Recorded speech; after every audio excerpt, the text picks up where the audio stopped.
Now come to the next and the most important part of the solid state chapter, defects, which is so much important for the NEET examinations.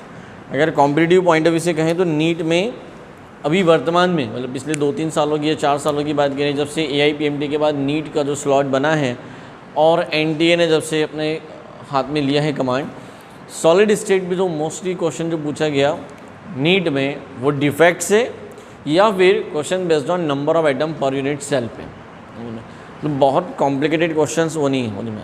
If you see that उसमें आप JEE mains के questions को उठाकर देखोगे, 4 या 5 first 4-5 question भी देखोगे वो में, and the solid state questions of the NEET previous year, then तो you will easily find out in the last few years the mostly the questions from the defects.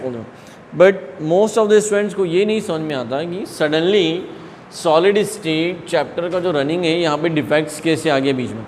तो पहले थोड़ा सा यानी पुराना पार्ट हम एक बार देखिए कि अभी तक क्या क्या हम इतने सारे पार्ट्स में देख चुके हैं वाटर्स क्लियर. जिससे मैं एक इंडेक्स के फॉर्म में बात करूँ तो हमने ये डिफरेंस समझ लिया कि ये मार्कर ये भी एक सॉलिड है. मान लो ये मार्कर है और ये सपोज आपके हाथ में एक आयरन की रॉड है, आप इसको एज्यूम कर लो कि दिस इज़ आयरन रॉड. तो आज आपको ये क्लियर है कि ये मार्कर एमॉर्फस है और ये आयरन रॉड क्रिस्टलाइन है. One thing is clear in your mind. दूसरा आपको ये भी क्लियर है कि ये अगर मार्कर और ये आयरन रॉड दोनों सॉलिड हैं, दोनों के ही पार्टिकल बहुत पास पास में हैं. 10 तक आपके माइंड में ये था कि सॉलिड मतलब वो होते हैं all those substances in which all the particles are closely packed. तो आपके लिए सॉलिड और आयरन के पार्टिकल के अरेंजमेंट में कोई डिफरेंस नहीं था. बट 10 तक आपके पास में एक डिफरेंस ज़रूर क्लियर था कि जो मार्कर यानी जो प्लास्टिक है वो bad conductor of heat and electricity है और आयरन रॉड गुड कंडक्टर है. तो आप सॉलिड को कंडक्टिविटी के बेस पे डिफरेंस करते थे, लेकिन मॉलिक्यूलर लेवल पे पार्टिकल के अरेंजमेंट के लेवल पर हम कभी डिफरेंस नहीं करते थे. अरे सो इस चैप्टर से हमने ये क्लियर कर दिया कि iron rod is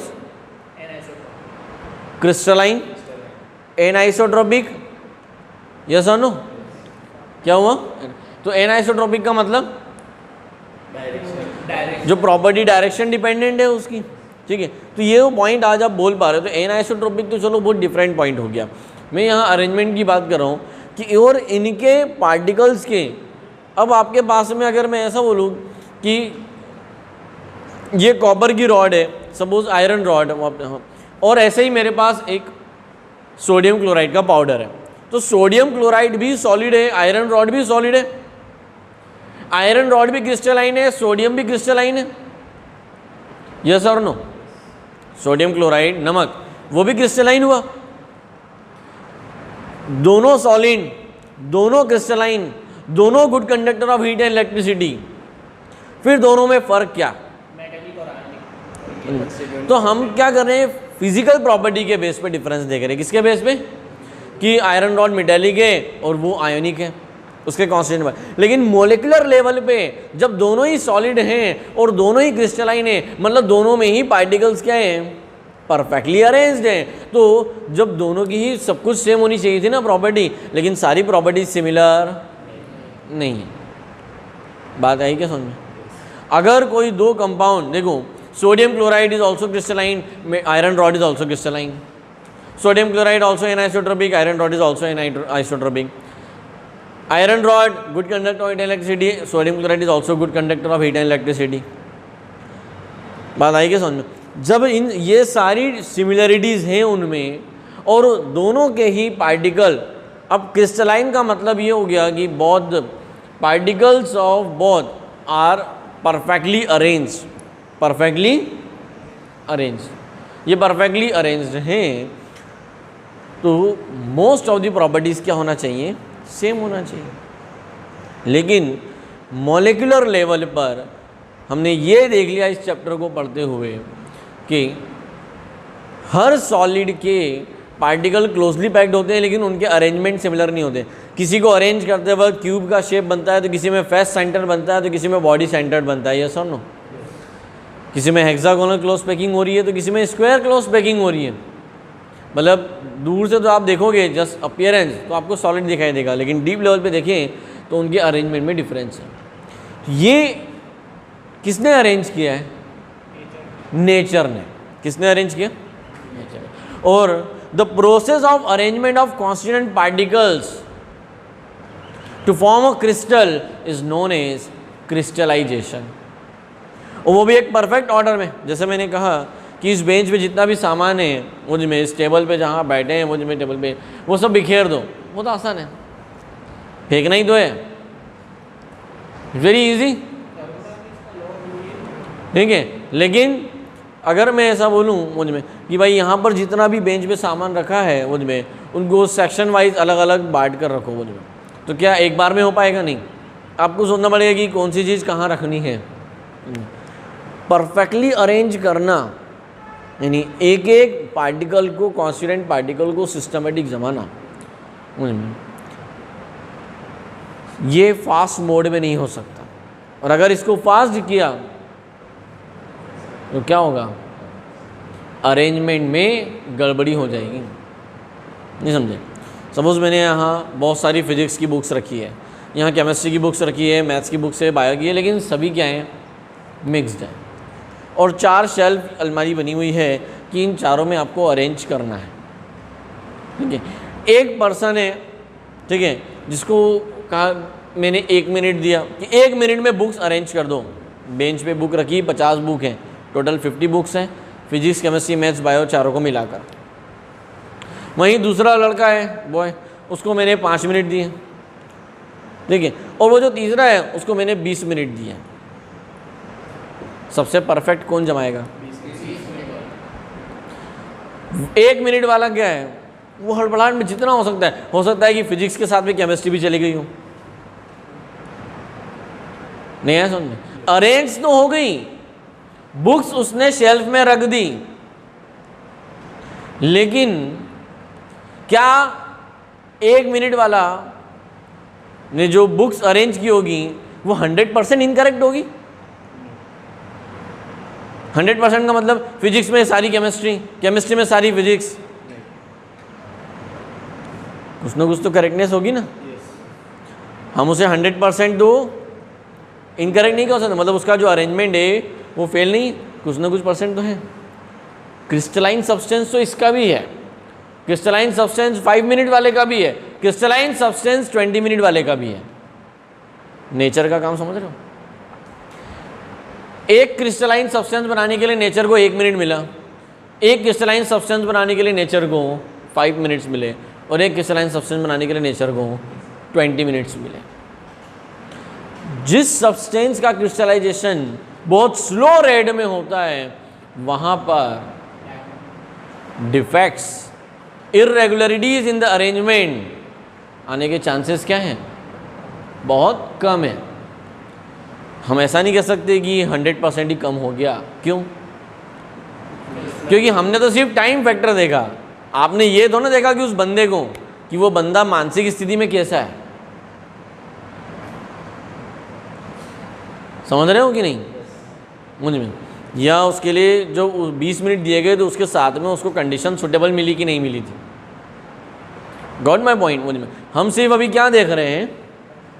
time factor देख रहे हैं पूरा। कुछ ऐसा ही डिफेक्ट्स हमें कहता है कि what is the defect. Defects का मतलब हुआ the irregularities in the arrangement of constituent particle during crystallization is known as defect. उसे क्या बोलेंगे? डिफेक्ट। अगर कोई इर्रेगुलरिटीज है, या हम ऐसा कह सकते हैं कि एक बिल्कुल बढ़िया अरेंज किताबें थी शेल्फ में, अभी दूसरा केस आ गया, केस नंबर 2 है। सब्सटेंस क्रिस्टलाइन है, मतलब फिजिक्स में फिजिक्स की बुक, केमिस्ट्री में केमिस्ट्री की, मैथ्स में मैथ्स की, बायो में बायो की बुक रखी हुई थी, ठीक है। लेकिन एक शैतान बच्चा यहाँ पर आया, वो शेल्फ को ऐसा ऐसे हिलाकर, क्या हुआ? कुछ बुक्स ऊपर नीचे गिर गई और डिस्प्लेस हो गई अपनी पोजीशन से। अपनी पोजीशन से क्या हो गई? तो मिसिंग और departure of any constituent particles from the perfectly arrangement also create defect. क्या बनाएगा? तो डिफेक्ट्स का मतलब क्या हुआ कि परफेक्टली अरेंजमेंट था। तो ये सब जो होता है वो क्रिस्टलाइजेशन के दौरान होता है। किसके दौरान होता है?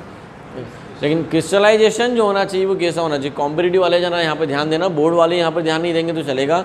मुझ में फॉर अ कॉम्पिटिटिव एग्जाम्स अगर बिल्कुल थ्योरेटिकल क्वेश्चन यहाँ से आ जाता है, मुझ में आपको कम डिफेक्ट वाला, if you want to prepare a crystalline solid with less defect, then the process of crystallization should be very very slow या extremely slow rate के साथ होना चाहिए.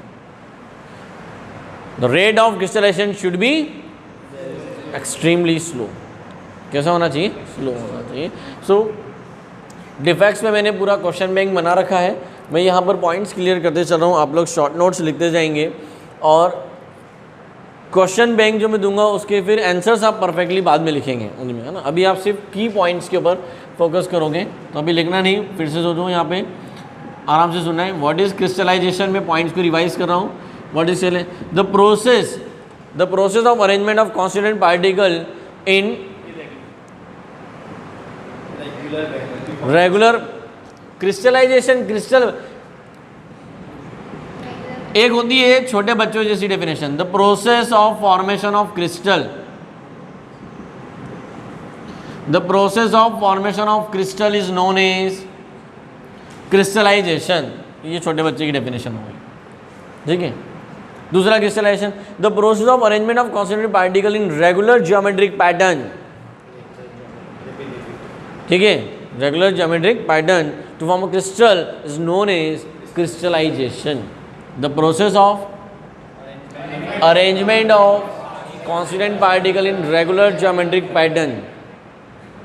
Got my point? मुझे में this is not तो regular, यहाँ पे मैं short point लिख रहा हूँ, regular geometric pattern is known as crystallization. Condition, the process of crystallization should be very slow, extremely slow rate के साथ. The rate of crystallization should be extremely slow. ये बहुत स्लो रेट से होना चाहिए. What will happen if crystallization is at fast or moderate? Fast या moderate. 1 minute वाला बहुत फास्ट था, 5 मिनट वाला मॉडरेट था. 1 मिनट में करवाओ या 5 मिनट में कराओ, परसेंटेज ऑफ डिफेक्ट बहुत ज़्यादा होगा. लेकिन अगर आपसे कोई कॉम्पिटिटिव वाले, ध्यान देना, बहुत प्यारा क्वेश्चन, अगर मैं ऑब्जेक्टिव बना के दूं इसके ऊपर मुझ में, अगर एग्जाम में कोई ऐसा स्टेटमेंट दे दे मुझ में, the any unknown crystal X is prepared by a crystallization and very very very very very small rate. मान लो वहाँ पर एक रेट भी दे दी आपको, वो रेट भी दे देंगे. रेट का मतलब क्या, वो मोल पर लीटर पर सेकेंड होता है. जैसे रेट कहाँ पढ़ते हैं हम केमिकल काइनेटिक्स में, unit of rate mole per litre per second. Yes और no, this is the unit of rate of reaction. Rate of reaction का क्या है, यूनिट है. यस और नो, रेट ऑफ रिएक्शन की, रेट ऑफ रिएक्शन का formula क्या है, what is the formula of rate of reaction, Afif. Rate of reaction ROR, change in concentration upon change in time, delta C by delta D. Change in concentration upon change in time, भूल गए. Concentration की unit mole per litre, time की unit second. Unit क्या बन गई, मोल per litre per second. तो यहाँ लिखा ना रेट ऑफ क्रिस्टलाइजेशन, क्रिस्टलाइजेशन मतलब रेट ऑफ रिएक्शन हुई. So the rate of, if the rate of crystallization is 10 to the power -50 -90, ऐसा आपको बहुत स्लो है. कोई डेटा देकर डराने की कोशिश करेंगे. Any unknown compound X is prepared whose rate of crystallization is in the range of 10 to the power -90, which is extremely slow, then there will be no defect and it's a 100% perfect crystal. This statement is correct or incorrect? कितना भी extremely slow rate से बनाओ, उसमें 0.00001 यानी कुछ ना कुछ percent का डिफेक्ट तो होगा ही. परफेक्ट क्रिस्टल हम बना ही नहीं सकते. बात आई क्या समझ में? परफेक्ट क्रिस्टल, और परफेक्ट क्रिस्टल जो बनता है according to third law of thermodynamic, वो बनता है -273 डिग्री सेल्सियस पे. ठीक है, जिसको बोला जाता है 0 केल्विन. और 0 केल्विन हम अचीव नहीं कर सकते. 0 केल्विन हम achieve according to third law, मतलब जो थर्ड लॉ ऑफ थर्मोडायनेमिक. तो यहाँ पे बाकी दूसरे बच्चों को घबराना नहीं कि हमने तो थर्मोडायनेमिक पढ़ा नहीं, तो मालूम पड़ा कि यहीं गूगल में एंट्री डाली थर्ड लॉ, कुछ भी नहीं. मुझे में जिसने पढ़ा हो उसको सुन लेगा मुझे, बाकी उसका थर्मोडायनेमिक्स कोई ज़्यादा रिलेशन नहीं. बाद में जब भी पढ़ोगे तब आएगा काम. सो रेट ऑफ क्रिस्टलाइजेशन, यहाँ पे ध्यान रखना, मैंने एक क्वेश्चन कवर किया है वो आपको खुद को ध्यान रखने की, अगर कितना भी एक्सट्रीमली स्लो रेट से हो तब भी 100% परफेक्ट क्रिस्टल नहीं बनता, उसमें कुछ ना कुछ डिफेक्ट तो होता ही है। ठीक है, नो व्हाट इज़ डिफेक्ट। अब यहाँ से हमारा डिफेक्ट का पॉइंट शुरू हो जाता है। तो डिफेक्ट की डेफिनेशन क्या दे सकते हैं, 2 डेफिनेशन हमने पढ़ी। मैं एक फर्स्ट डेफिनेशन अगर बोलूँ डिफेक्ट की, दो irregularities, the irregularities in the arrangement of constituent particle is known as defect. Irregularities in the arrangement of constituent particle of any crystal is known as defect. Irregularities मतलब कौन सा case हुआ, जब हमने बुक्स जमाने को बोला कि आप जाओ और अरेंज करो, ये केस 1। ठीक है, और तो यहाँ मैं लिख रहा हूँ irregularities in the arrangement of constituent particles of crystal or any missing or departure of constituent particles of crystal is known as defect। ये दूसरा केस है। शेल्फ में बुक्स अरेंज थी, एक बंदा आया, उसने उसको बहुत ज़ोर से शेक किया, क्या हुआ, डिस्प्लेस हो गई। ठीक है, तो उसको बोलेंगे डिपार्चर, मतलब यहाँ से यहाँ, यहाँ से यहाँ, यहाँ से। मिसिंग, कोई ले ही गया, है ना, मतलब समझ में आया, पता ही नहीं वो बुक्स कहाँ चली गई, वो वाली बुक गायब हो गई, एक बुक में वहाँ से पार्टिकल, मतलब कांस्टेंट पार्टिकल वहाँ से रिमूव ही हो गया है। सारे नहीं रिमूव हो गए, कुछ ही रिमूव हुए वो, तो इसे क्या बोलेंगे, तो हम ये वाली, तो मिसिंग हो जाए, डिपार्चर हो जाए या इरेगुलरिटीज आ जाए, तो बोले इसे डिपार्चर और इरेगुलरिटीज एक जैसा ही हुआ ना।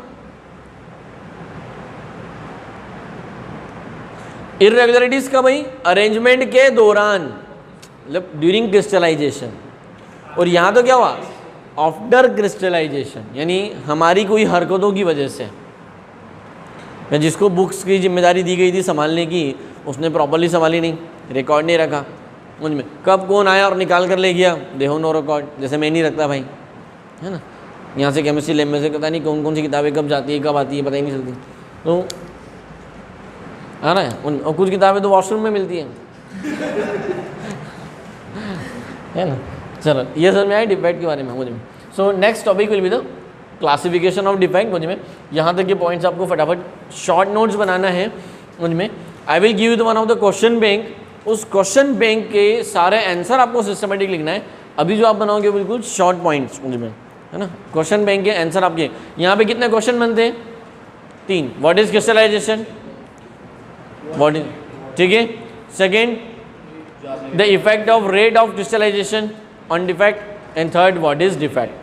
ठीक है, डिफेक्ट की ये 2 डेफिनेशन है, आप दोनों में से जो भी परफेक्ट। लेकिन कॉम्पिटिटिव वालों को एक पॉइंट हाईलाइट करके ध्यान रखना है, क्या, it's impossible to create 100% perfect crystal. ठीक है, बनता है कब, वो कौन कहता है, थर्ड लॉ। थर्ड लॉ कहता है कि -273 डिग्री सेल्सियस, -273 केल्विन मत लिख देना, गड़बड़ हो जाए, या तो 0 केल्विन इसी भाषा में। ठीक है, नोट कर लो इसको। Now put up heading types और क्लासिफिकेशन ऑफ डिफेक्ट्स। अब सीधे सीधे क्वेश्चन बना सकता हूँ, अगर बोर्ड लेवल पे क्वेश्चन बनाना है यहाँ पर आप क्वेश्चन बना सकते हो। वो जिसमें describe the complete classification of defects with the help of flow chart, या draw the flow charts of type of defects. उनमें कितने टाइप के डिफेक्ट होते हैं, तो पहले पूरा फ्लो चार्ट देख लो, उसके बाद ड्रॉ करोगे। डिफेक्ट्स को हम 2 पार्ट में डिवाइड करते हैं। There are 2 type of defect, line defects and point defects. Line defect and point, ये सारे मैं एक्सप्लेन करूंगा, डिफाइन भी करूंगा, बट पहले भी समझ लो, उसके बाद ही इसको। पॉइंट डिफेक्ट 3 टाइप का होता है, there are 3 type of point defect.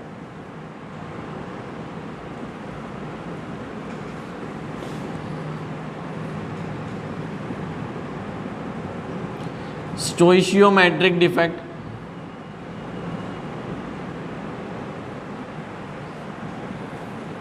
Non stoichiometric point defect,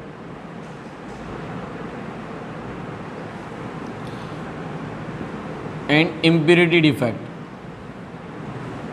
तो पॉइंट डिफेक्ट तीन टाइप के हुए।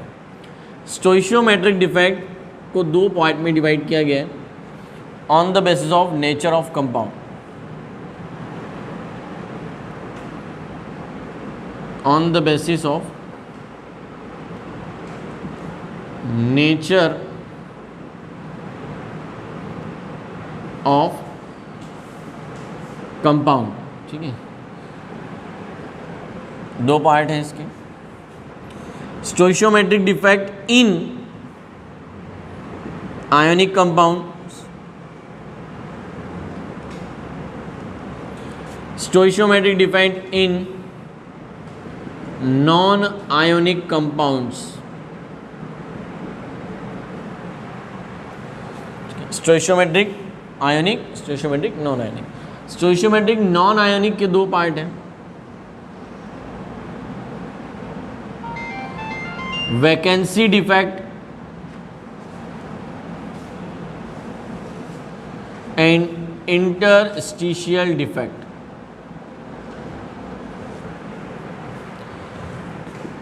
ये भी दो टाइप की होती हैं।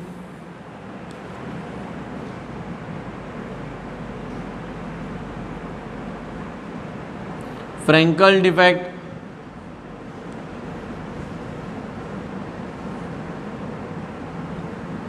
And Schottky defect. ठीक है, शॉर्ट स्पेलिंग मिस्टेक हो तो देख लेना भाई। Frenkel defect and Schottky defect, ये किसके? फ्रैंकल और शॉर्टकी कॉम्पिटिटिव वाले ध्यान देना, उनको इस एरिया पे सबसे ज़्यादा फोकस करना है। नीट में जो क्वेश्चन आया वो फ्रैंकल शॉर्टकी पे कम से कम 2 से 3 बार क्वेश्चन है आपको नीट पे से मिलेंगे, फ्रैंकल शॉर्टकी वाले डिफेक्ट पे, तो यहाँ फोकस करना है। नॉन स्टोइशियोमेट्रिक डिफेक्ट, इसके भी दो पार्ट में डिवाइड किया गया।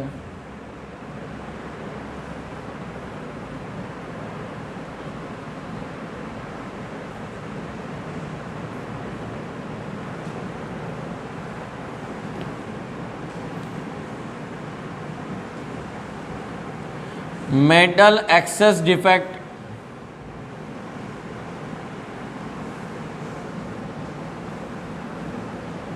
Metal deficiency defect.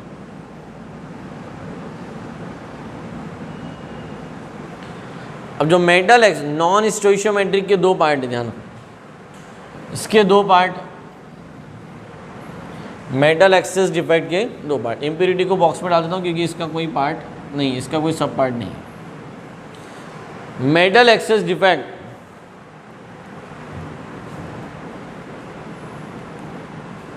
Due to anion vacancies, due to anion vacancies, and metal excess defect due to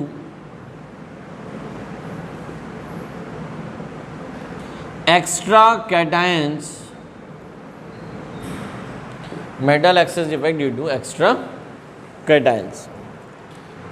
light defect, point defect, point defect में स्टोइशियोमेट्रिक, नॉन स्टोइशियोमेट्रिक, इम्प्योरिटी, स्टोइशियोमेट्रिक के ये पार्ट। ये है पूरा क्लासिफिकेशन डिफेक्ट्स को। अभी यहाँ पर फ्लो चार्ट को सामने रख के हर एक के डेफिनेशन बताते हुए कॉन्सेप्ट बताते चलो, तब भी यहाँ पे डिफेक्ट्स हमारा कवर हो जाता है साइड में, मुझ में। ठीक है, but from board point of view मुझ में आपको हर एक के डेफिनेशंस, एग्जाम्पल, क्योंकि जैसे एक क्वेश्चन में बताऊं जो नीट प्रीवियस में पूछा गया, वो कौन सा कंपाउंड है, which compound shows what type of defect, Frenkel as well as Schottky. ठीक है, ये नीट प्रीवियस ईयर का क्वेश्चन है जो कॉम्पिटिटिव पूछेंगे। इवन बोर्ड में भी वन वर्ड क्वेश्चंस में या वेरी शॉर्ट में इस टाइप के क्वेश्चंस आ जाते हैं। फिगर पे बेस्ड, यानी यहाँ पर आपको इंटरेस्टिंग बनाने के लिए वो एक फिगर दे देगा और उस फिगर में से कुछ मिसिंग कर देगा और बताएगा कि बताओ कि यहाँ पे कौन से टाइप का डिफेक्ट हो रहा है। तो इस टाइप के कुछ क्वेश्चंस की भी प्रैक्टिस हम करेंगे, है ना। मैंने पूरा क्वेश्चन बैंक बनाया, फिगर वाला क्वेश्चन नहीं है क्वेश्चन बैंक में, तो यहाँ पर हम प्रैक्टिस कर लेंगे कोई भी। ये जब अभी पढ़ोगे तो ही समझ में आने लगेगा मुझ में। This is the complete flow chart of the classification of defects. पहले इसको पूरा ड्रॉ करोगे, उसके बाद लाइन डिफेक्ट्स हमारे सिलेबस में नहीं है। क्यों नहीं है? क्योंकि इसकी इतनी आवश्यकता नहीं होती उसमें। हायर लेवल पे और कॉम्पिटिटिव से लेकर मुझे नहीं आता इसलिए नहीं बोल रहा हूँ उसमें, ठीक है। जेई हो, नीट हो, एडवांस हो, किसी भी लेवल पर आपको लाइन डिफेक्ट्स की ज़रूरत नहीं है। कुछ बुक्स, रेफरेंस बुक्स जानबूझकर लाइन डिफेक्ट्स के बारे में कुछ ना कुछ पॉइंट्स वहाँ पर डालते हैं, बच्चे उसको पढ़कर एक्स्ट्रा। आपको कोई क्वेश्चन लाइन डिफेक्ट्स पर नहीं मिलेगा बोली में, किसी भी अच्छे एग्जाम में लाइन डिफेक्ट्स में। तो इसको अननेसेसरी सर्च करके अपना टाइम वेस्ट नहीं करना है बोली में। हम इसकी डेफिनेशन पढ़ेंगे, डिस्क्राइब में इसको डिटेल में नहीं है। डिटेल में हमारे सिलेबस में कौन है? पॉइंट डिफेक्ट्स, ठीक है। ये पॉइंट डिफेक्ट्स ही हमारे और इसी का इंपॉर्टेंस है। क्लियर है? पहले ही पूरा ड्रॉ करना है, फिर वन बाय इन सब की डेफिनेशन, एग्जाम्पल्स, कंडीशंस वो देखते चलते हैं। Now come to the explanation of all types of defects. Chart यहाँ आपके सामने रखा है क्योंकि एक एक पार्ट में यहाँ से बताते चलूँगा और यहाँ फिगर्स और उनकी डेफिनेशंस के बारे में। सबसे पहले first of all line defect. What is line defect का मतलब समझो। अ that type of defect in which a complete crystal lattice is removed और लॉस्ट और डिपार्टेड। पूरा की पूरा एक लेटिस ही अफेक्टेड हो गया। जैसे हमें बताएं कि क्यूबिकल अरेंजमेंट में एक लेटिस जो होता है, एक क्रिस्टल लेटिस 8 क्यूब से बनता है। यस और नो? 8 क्यूब। फिर से अगर आपके माइंड में आ रहा हो तो जैसे हमने यहाँ पे देखा था, ये क्यूब है, इसके पास में और एक रखा है 1 2 3 4 5 6 7 8, ऐसे 8 क्यूब्स रखे हुए। लाइन डिफेक्ट में क्या हुआ कि एक पूरा की पूरा क्यूब ही गायब हो गया, यानी कि मेजर डिफेक्ट जिसको बोलते हैं, बड़ा। यह एक पूरा 1 2 3 4 समझ में आ रहा है? इसी के पास में रखा हुआ 1 2 3 4 और इनके ऊपर 4 रखे हुए हैं डस्टर। तो आपने एक पूरी की पूरी रो गायब हो गई, 2 क्यूब पूरे गायब हो गए। This is known as line defect. What is line defect? Uh that type of defect in which the complete row of crystal lattice is removed और लॉस्ट, ठीक है, रिमूव्ड और loss during crystallization is known as line defect. तो यहाँ short में मैं point क्या लिख रहा हूँ?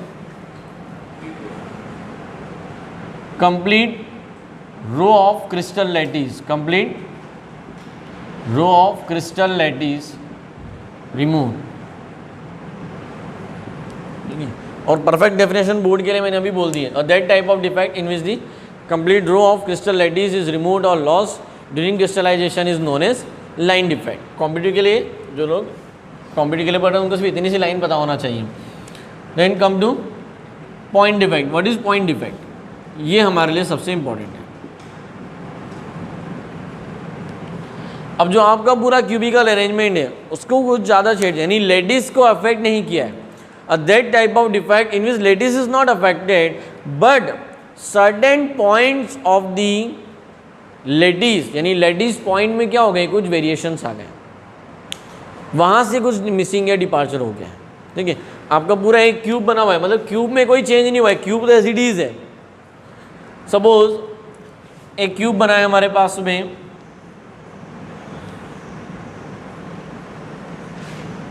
और इस क्यूब के कॉर्नर पे Na+ आयन यानी सोडियम आयन है।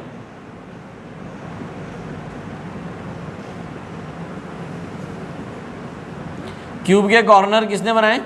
या ये सब सोडियम आयन बना रहा है, ठीक है। बीच में यहाँ पर देखो जरा, ये एज के सेंटर पे क्लोरीन आयन है, Cl- आया समझ में? यहाँ पर देख रहे हैं? तो ये Cl-, इस तरह से।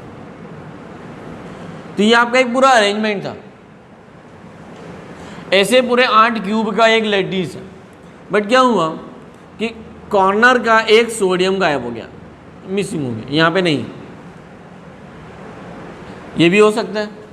दूसरा, ये सोडियम यहाँ से निकलकर बीच में आ जाए, कहाँ पर आ जाए? फेस सेंटर पे आ जाए, बॉडी सेंटर पे आ सकता है। मतलब या तो ये मिसिंग हो जाए, डिस्प्लेस हो जाए, तो अगर lattice point or that type of defect which occur at the lattice point of a crystal lattice, that is known as point defect. मतलब कोई पॉइंट पे हो रहा है लेटिस पॉइंट, पूरी की पूरी रो या पूरा का पूरा लेटिस अफेक्टेड नहीं हो रहा, उसे क्या बोलेंगे? Point defect. बोलिए बोर्ड के पॉइंट ऑफ व्यू से क्या डेफिनेशन देंगे? दैट टाइप ऑफ डिफेक्ट, ठीक है, which is occur at the lattice point, at the certain lattice points of crystalline lattice is known as point defect. बुझिए जो particular कुछ सर्टेन पॉइंट, सारे के सारे पॉइंट गायब हो गए तो वो तो लाइन हो गया ना, तो पूरा ही गायब हो गया, क्यों? ठीक है, तो यहाँ पे क्या लिखेंगे? Certain lattice point of crystal, the defect at certain lattice point of crystal is known as point defect. क्या बोलेंगे उसे? Point defect. अब पॉइंट डिफेक्ट को हमने 3 कैटेगरी में डिवाइड किया, stoichiometric, non stoichiometric and impurity. किस भी आप पे किया है? That type of defect which does not affect the stoichiometry. Stoichiometry मतलब केमिकल फॉर्मूला ऑफ कंपाउंड. किसी भी कंपाउंड का केमिकल फॉर्मूला, जैसे सोडियम क्लोराइड का फॉर्मूला NaCl होता है, ठीक है, तो आपको चार्ज के बेस पे पता है कि Na पे 1 प्लस होता है, Cl पे 1 माइनस होता है, इसलिए उसका फॉर्मूला NaCl ही है, NaCl2 नहीं हो सकता. लेकिन हम इस फॉर्मूले को सॉलिड स्टेट में भी कंफर्म करते हैं, है नहीं? क्योंकि सोडियम का एक एटम और क्लोराइन का एक एटम, तो जब अगर मैं ऐसा बोलूं कि all chlorine atom are present at the corner, तो how many atom per unit cell? 1. कहाँ पे 1 आया? मतलब एक डायरेक्टली लिखा जाए तो इसमें एक ही क्लोराइड आया ना. और अगर एक सोडियम आयन बॉडी सेंटर पे आ जाए तो क्या हो जाए? तो फॉर्मूला क्या हो गया? NaCl हो गया ना. मतलब एक क्यूब में एक Na प्लस आयन और एक Cl माइनस हुआ. सो इन दिस वे हम आयनिक कंपाउंड्स का जो फॉर्मूला है वो number of atom per unit cell से निकालते हैं ना. याद करो जरा application, to determine the formula of an ionic compound. ये किसका एप्लीकेशन था? Number of atom per unit cell as well as close packing. उसमें न्यूमेरिकल्स किए हैं ना. हम किसी भी आयनिक कंपाउंड का फॉर्मूला किसके भी यहाँ पे निकालते हैं? क्लोज पैकिंग और number of atom per unit cell. नहीं समझा? याद दिलाऊं? अगर मैं ऐसा कह रहा हूँ कि मैं an unknown ionic compound is form by 2 element A and B,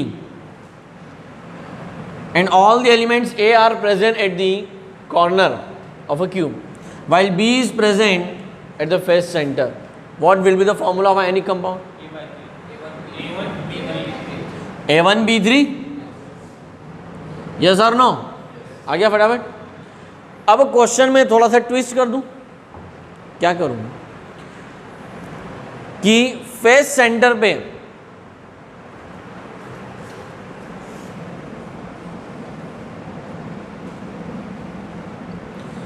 ये जो समझा रहा हूं ये थोड़ा कॉम्पिटिटिव लेवल पे, कि ये जो क्यूब है इसके कॉर्नर में कोई चेंज नहीं किया, लेकिन जो फेस के सेंटर पे जो बैठे हैं, ये इस फेस का सेंटर है, ऊपर वाले का, ये साइड वाले का फेस सेंटर, ये साइड वाले का सेंटर है, ये साइड वाले का बॉटम वाले का, ठीक है, ये ऊपर फ्रंट का फेस सेंटर है, ये रहा. अरे ये फ्रंट वाले का, बैक वाले का फेस सेंटर हमें यहाँ दिखाई देगा. टॉप हो गया, बॉटम हो गया, दोनों साइड हो गए, फ्रंट हो गया, बैक हो गया, आगे फेस सेंटर. एक फेस सेंटर जो होता है वो उसके बाजू वाले क्यूब से शेयर होता है, यानी 1/2 का रेशो होता है. अभी क्वेश्चन एग्जाम में क्या दिया है उन्होंने? Element A are present at the corner, element B was present at the face centre, but 2 B atoms are removed from the 2 face centre. Side के 2 फेस सेंटर के ये B रिमूव हो गए यहाँ से. ये लॉस हो गए किसी कारण से, then what will be the formula of ionic compound? क्योंकि अब कितने बी बचे? 4 × 1/2। तो फॉर्मूला ऑफ आयोनिक कंपाउंड क्या हो गया? अरे चेंज हो गया कि नहीं हो गया? ठीक है, तो फेस सेंटर से बी एटम गायब हो गया, मतलब डिफेक्ट आ गया।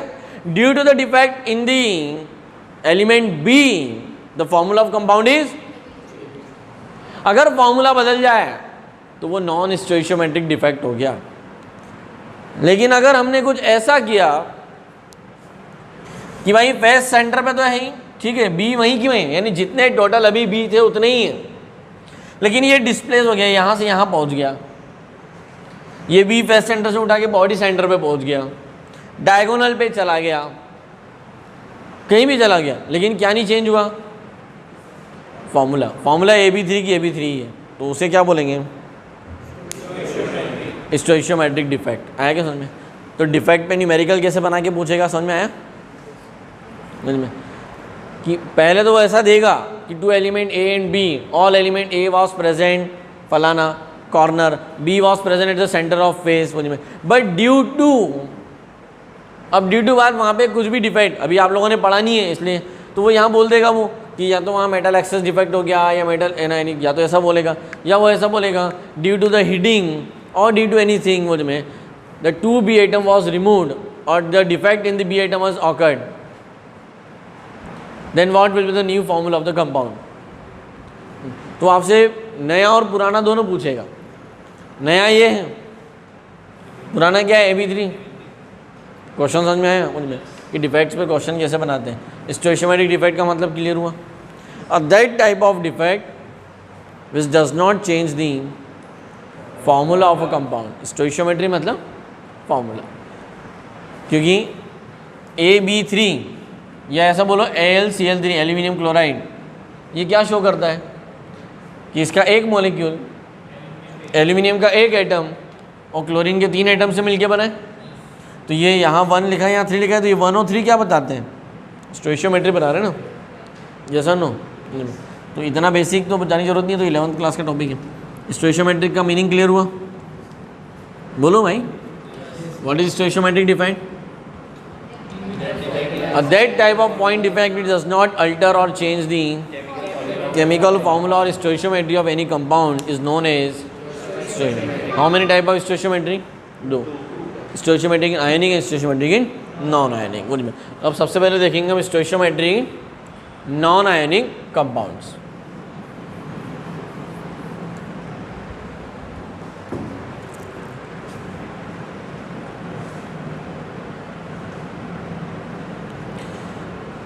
किसी क्रिस्टलाइन सॉलिड के कॉन्स्टिट्यूएंट पार्टिकल बहुत पास होते हैं, लेकिन मैं भी थोड़ा सा डिस्टेंस पे बना रहा हूँ ताकि आपको समझ में आए।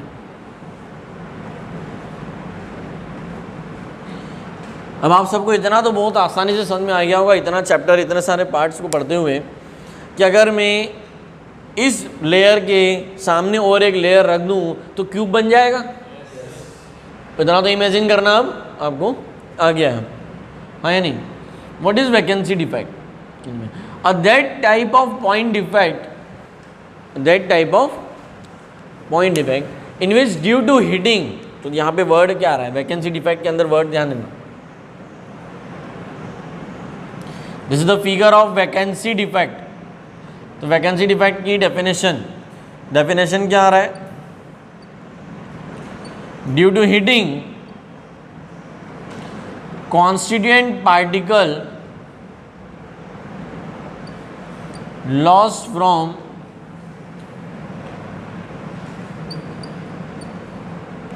certain lattice point।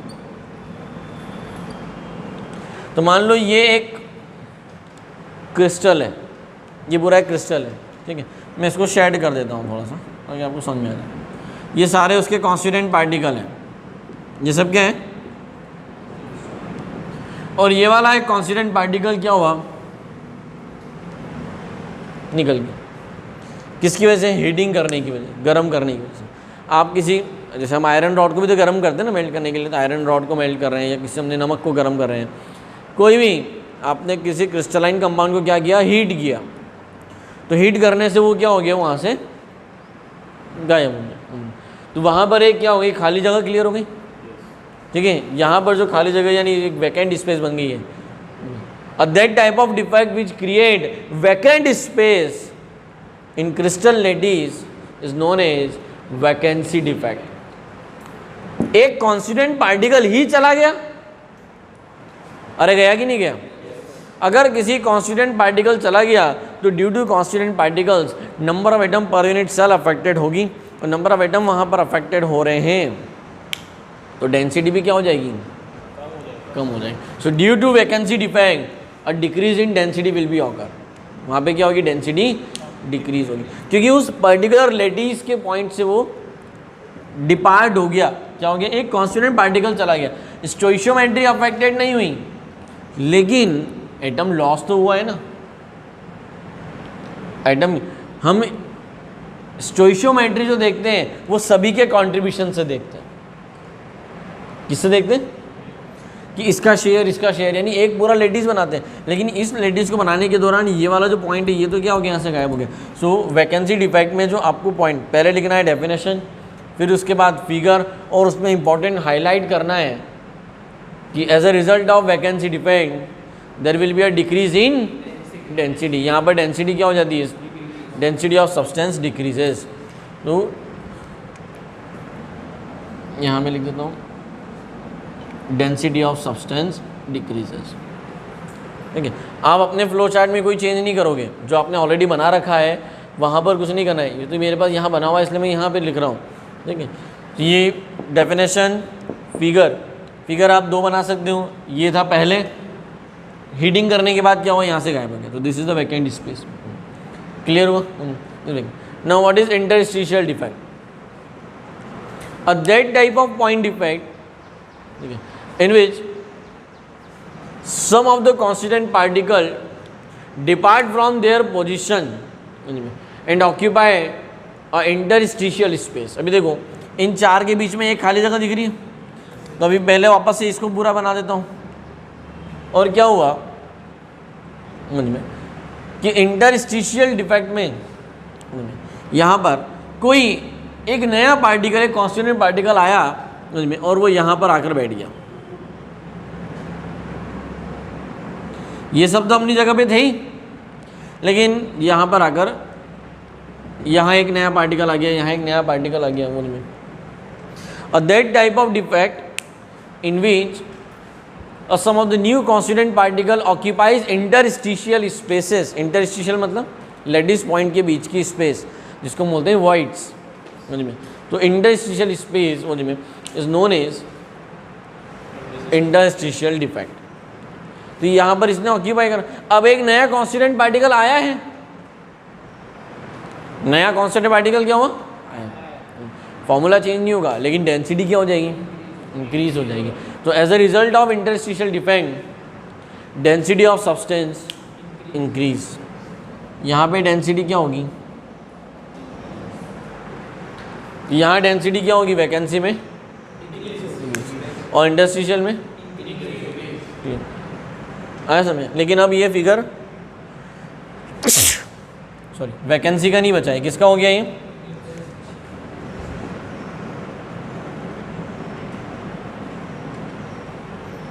ठीक है।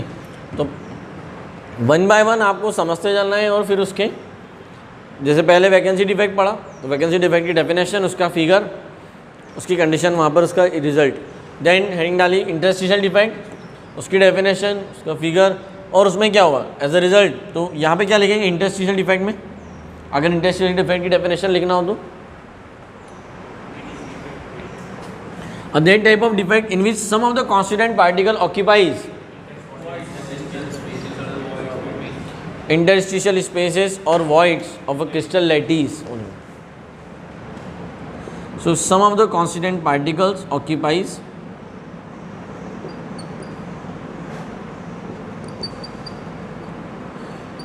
interstitial space, और ये फिगर किस में बनेगा, इंटरस्टिशियल डिफेक्ट में।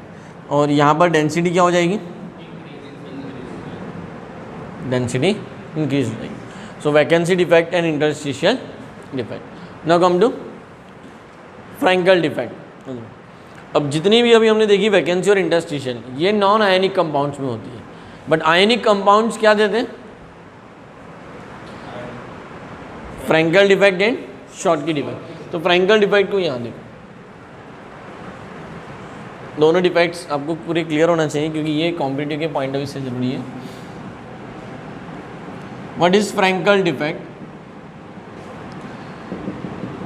फ्रैंकल डिफेक्ट एक ऐसा डिफेक्ट है जो वैकेंसी और इंटरस्टिशियल का कॉम्बिनेशन है.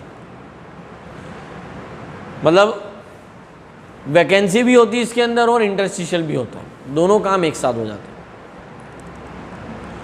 तो वैकेंसी क्या करती है? डेंसिटी कम करती है. इंटरस्टिशियल नेट इफेक्ट क्या हुआ? There will be no change in density of the ionic crystalline compound. तो due as a result of Frenkel defect, ध्यान रखना फ्रैंकल डिफेक्ट में डेंसिटी में कोई चेंज नहीं आता. Frenkel defect is sometime is also known as dislocation defect. क्या बोलते हैं इसे? डिसलोकेशन. अब ये होता क्या है सर? पहले फ्रैंकल डिफेक्ट समझाएं तो सही होते हैं. अब आपको यहीं से समझ में आना चाहिए कि ये वैकेंसी भी और इंटरस्टिशियल भी है. ऐसा डिफेक्ट जिससे फॉर्मूला चेंज नहीं हो. फॉर्मूला चेंज नहीं करना है. अगर सोडियम क्लोराइड का फॉर्मूला NaCl है और मैं बोलूँ कि Cl माइनस चला गया तो कंपाउंड न्यूट्रल नहीं बचा ना. किसी आयनिक कंपाउंड में जितने कैटायन होते हैं उतने ही क्या होने चाहिए? एनायन भी होना चाहिए. Electrical neutrality should be maintain. What is the meaning of electrically neutral? Electrically neutral मतलब total number of positive equal to total number of negative. Number of positive और नंबर ऑफ नेगेटिव इक्वल होने चाहिए. Number of cation equal to number of anions. ऐसा किसमें? अगर वो same charge के हो तो. अगर चार्ज सेम नहीं है, उनकी वैलेंसी सेम नहीं है, तो क्या बोलेंगे? Total positive charge should be equal to total negative charge. नहीं समझे मेरी बात? समझ में आई?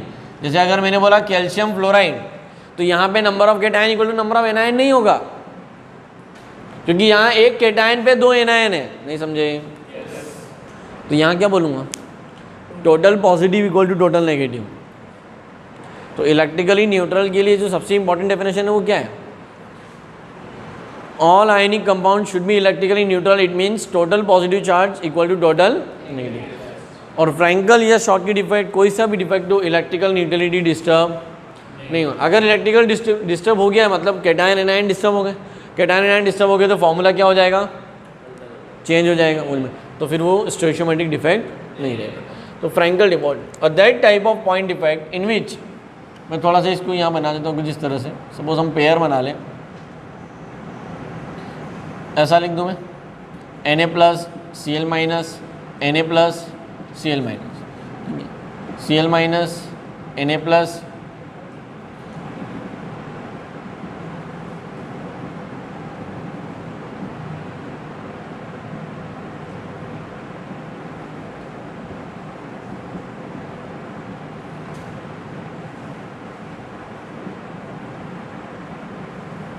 तो समझ में आया ऐसा क्यों लिखा है?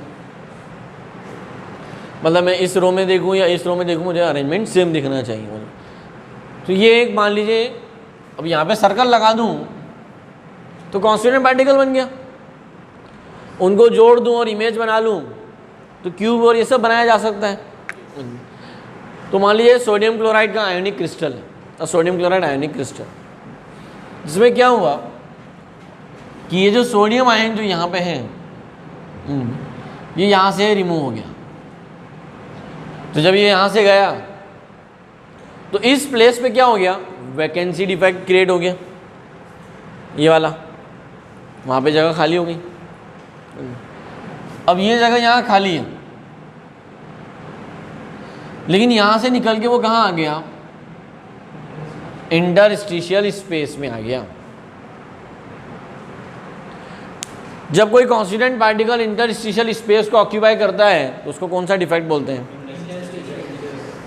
तो जिस पोजीशन से हटा, ध्यान रखना, वहां पे कौन सा डिफेक्ट बना? वैकेंसी. जहां गया वहां इंटरस्टिशियल डिफेक्ट. तो दोनों का कॉम्बिनेशन हुआ. What is Frenkel defect? That type of defect in which constituent particle shows vacancy as well as interstitial defect simultaneously. As a result of Frankel defect,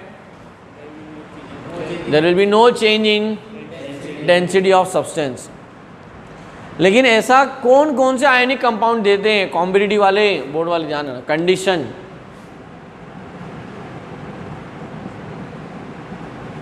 only those ionic compounds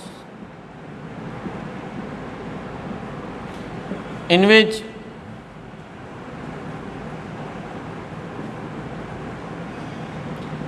there is large, बहुत ज़्यादा होना चाहिए, large difference of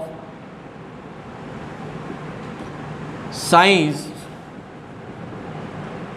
between cation and anion, और generally cation shows departure. Generally cation, small size cation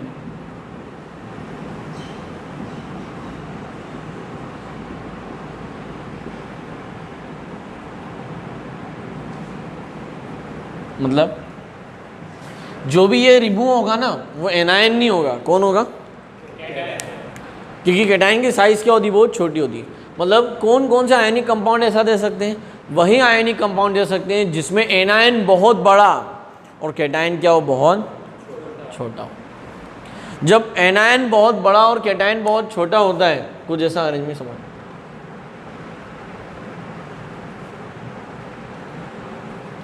ये minus, ये plus, ये minus, ये plus,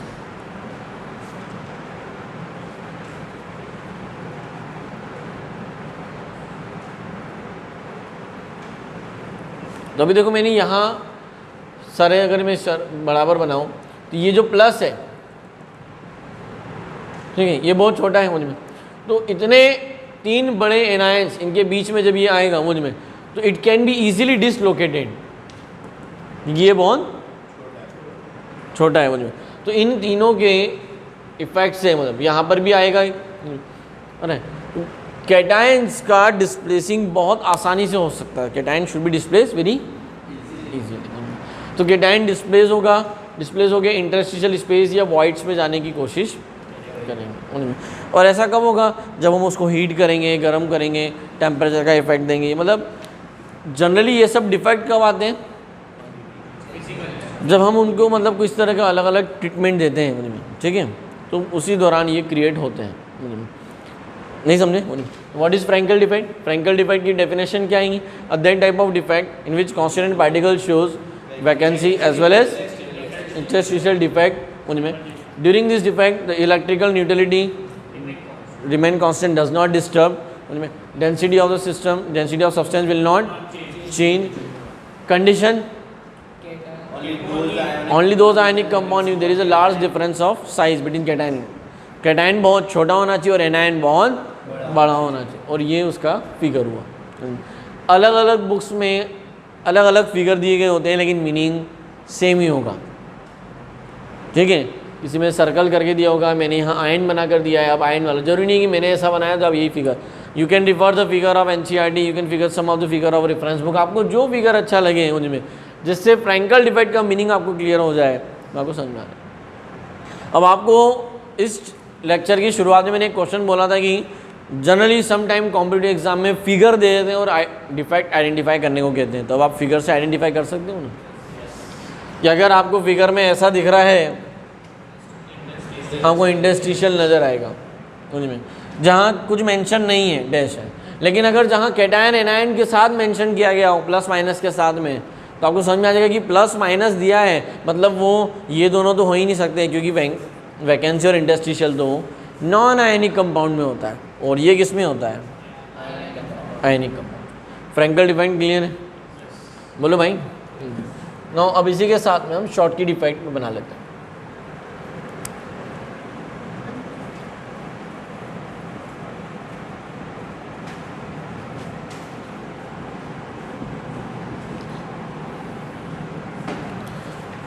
shortcut effect is given by those ionic compounds, ठीक है, where the size of cation and anion is almost similar.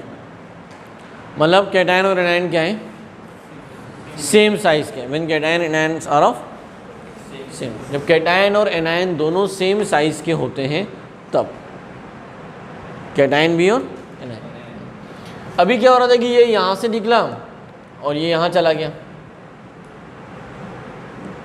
ठीक है, लेकिन जब ऑलमोस्ट सिमिलर साइज के होते हैं, ध्यान रखना, मैं इसको याद करने का तरीका बताता हूँ। Schottky defect is purely vacancy defect, इतना याद कर लो। It is just like similar to vacancy defect. मतलब क्या, सिर्फ निकलेगा। अब सिर्फ कैटायन तो निकल नहीं सकता, क्योंकि अगर सिर्फ कैटायन गया तो इलेक्ट्रिकल न्यूट्रलिटी डिस्टर्ब हो जाएगी, तो कैटायन जाएगा तो साथ में एनायन भी जाएगा। मतलब एक पूरी की पूरी पेयर रिमूव होगी। तो इसका फिगर कैसे बनाएगा, जैसे Na plus Cl minus Na plus Cl minus Cl minus Na plus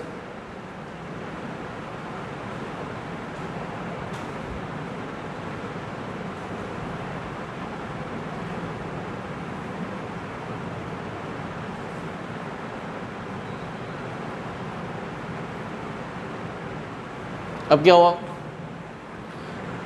मान लो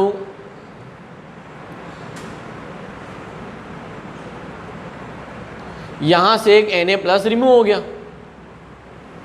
और यहां से Cl माइनस रिमूव हो गया, तो यहां पर क्या हो गया, एक वैकेंसी क्रिएट हो गई, यहां क्या क्रिएट हो गई, vacancy.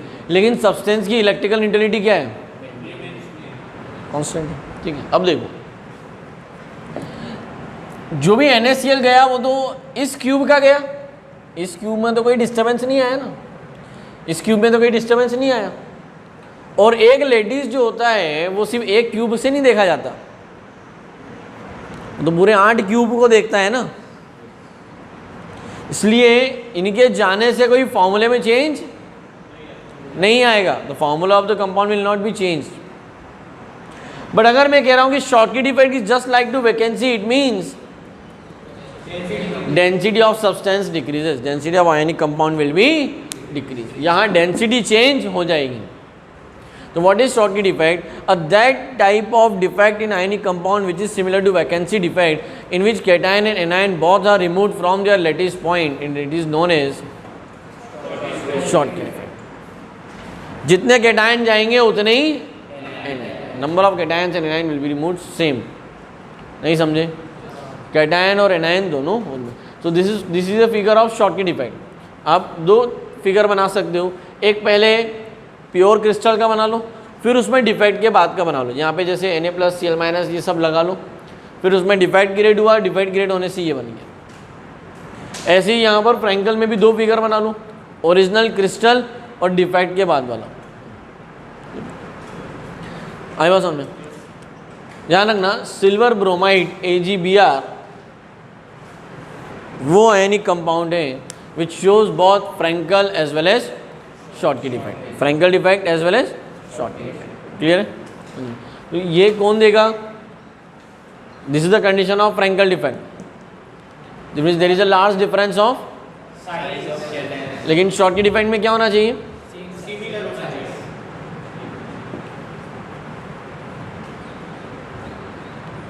Cation and anion of similar size. Clear हुआ? तो